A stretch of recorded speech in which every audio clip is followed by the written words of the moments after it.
hindi madaling maging artista. At ang isa sa mga gusto din namin ay yung makapagbigay kami ng magagandang storya. At ayun, Lord, thank you. Maraming salamat sa talent na binigay mo. God is great. Sobrang dami yung blessing na binibigay mo sa akin this year. Of course, my director, Richard Somes, Director Wilfredo, maraming salamat. Siyempre naalala ko ito sa aking co-actors, Jericho Rosales, Paolo Angelino, Tito Edu, Miss Mina, sa lahat ng magbubo ng Bridges of Love.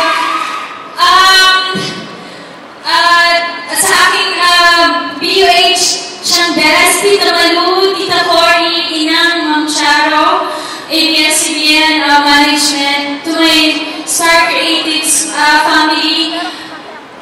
Star Creatives family, maraming salamat. Kayo ang nagbangon at bumuo sa akin ulit.